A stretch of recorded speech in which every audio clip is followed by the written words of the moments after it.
ଦେଖନ୍ତୁ କିଏ ପ୍ରଲୋଭିତ କରିବ କିଏ ନ କରିବ ସେଟା ଅଲଗା କଥା। ଏବେ ଆମର ବିଧାୟକମାନେ ସ୍ୱଇଚ୍ଛାରେ ବୁଲିବାକୁ ଯାଇଛନ୍ତି। ସ୍ୱଇଚ୍ଛାରେ ତାଙ୍କୁ କିଏ ଜବରଦସ୍ତ ନେଇନି କି ତାଙ୍କେ ଯାଇନାହାନ୍ତି। ସେମାନେ 2 ଦିନ ପାଇଁ ଯାଇଛନ୍ତି। ସେମାନେ ଯାଇକରି ବୁଲିକିରି ଆସିବେ। ବହୁତ ଦିନ ହେଲା ବାହାରକୁ ଯାଇନଥିଲେ, ସେଇଥିପାଇଁ ଯାଇଛନ୍ତି, ବୁଲିକିରି ଆସିବେ। ବିଧାନସଭା ତ ଆମେ ତ ଅଛୁ ନା, ଆମେ ବି 4 ଜଣ ବିଧାୟକ ଅଛୁ। 9 ଜଣ ବିଧାୟକ ଯାଇଛନ୍ତି। କୌଣସି ଆଇନ ରାଜନୀତି ଅଭିସନ୍ଧି ନାହିଁ, ଯାଇଛନ୍ତି ବୁଲିକିରି ଆସିବା ପାଇଁ। ପିସି ସଭାପତି ନେଇକି ଯାଇଛନ୍ତି ତାଙ୍କୁ ବୁଲିବାକୁ। ପିସି ସଭାପତି ଯାଇଛନ୍ତି, ନିଜ ସାଙ୍ଗରେ ଯାଇଛନ୍ତି।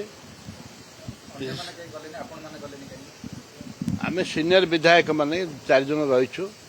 ରମେଶ ଜେନା ଯାଇନାହାନ୍ତି, ଅଛନ୍ତି। ସିଏଲପି ଲିଡର କହୁଛନ୍ତି ଯେ ବିଜେପି ଯୋଉ ପ୍ରକାର ଘୋଡ଼ା ବେପାର କରୁଛି ଆମେ ସେଥିରେ ଭୟଭୀତ।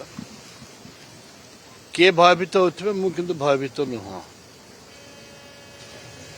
ଆମର ବିଶ୍ୱାସ ରହିଛି ଆମ ବିଧାୟକଙ୍କ ଉପରେ ଆମର ବିଶ୍ୱାସ ଅଛି। ସେମାନେ ଘୋଡ଼ା ବେପାରକୁ ହେବେନି ଏବଂ ନିଜ ଦଳର ନିଷ୍ପତ୍ତି ଅନୁଯାୟୀ ସେମାନେ ଭୋଟ ଦେବେ। ଦେଖନ୍ତୁ କିଏ ପ୍ରଲୋଭିତ କରିବ କିଏ ନ କରିବ ସେଟା ଅଲଗା କଥା। ଏବେ ଆମର ବିଧାୟକମାନେ ସ୍ୱଇଚ୍ଛାରେ ବୁଲିବାକୁ ଯାଇଛନ୍ତି। ସ୍ୱଇଚ୍ଛାରେ ତାଙ୍କୁ କିଏ ଜବରଦସ୍ତ ନେଇନି କି ତାଙ୍କେ ଯାଇନାହାନ୍ତି। ସେମାନେ 2 ଦିନ ପାଇଁ ଯାଇଛନ୍ତି। ସେମାନେ ଯାଇକରି ବୁଲିକିରି ଆସିବେ। ବହୁତ ଦିନ ହେଲା ବାହାରକୁ ଯାଇନଥିଲେ, ସେଇଥିପାଇଁ ଯାଇଛନ୍ତି, ବୁଲିକିରି ଆସିବେ। ବିଧାନସଭା ତ ଆମେ ତ ଅଛୁ ନା, ଆମେ ବି 4 ଜଣ ବିଧାୟକ ଅଛୁ। 9 ଜଣ ବିଧାୟକ ଯାଇଛନ୍ତି। କୌଣସି ଆଇନ ରାଜନୀତି ଅଭିସନ୍ଧି ନାହିଁ, ଯାଇଛନ୍ତି ବୁଲିକିରି ଆସିବା ପାଇଁ। ପିସି ସଭାପତି ନେଇକି ଯାଇଛନ୍ତି ତାଙ୍କୁ ବୁଲିବାକୁ। ପିସି ସଭାପତି ଯାଇଛନ୍ତି, ନିଜ ସାଙ୍ଗରେ ଯାଇଛନ୍ତି।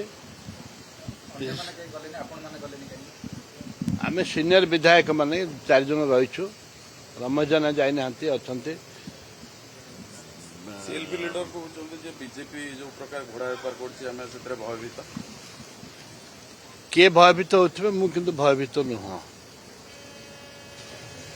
ଆମର ବିଶ୍ୱାସ ରହିଛି ଆମ ବିଧାୟକଙ୍କ ଉପରେ ଆମର ବିଶ୍ୱାସ ଅଛି। ସେମାନେ ଘୋଡ଼ା ବେପାରକୁ ହେବେନି ଏବଂ ନିଜ ଦଳର ନିଷ୍ପତ୍ତି ଅନୁଯାୟୀ ସେମାନେ ଭୋଟ ଦେବେ।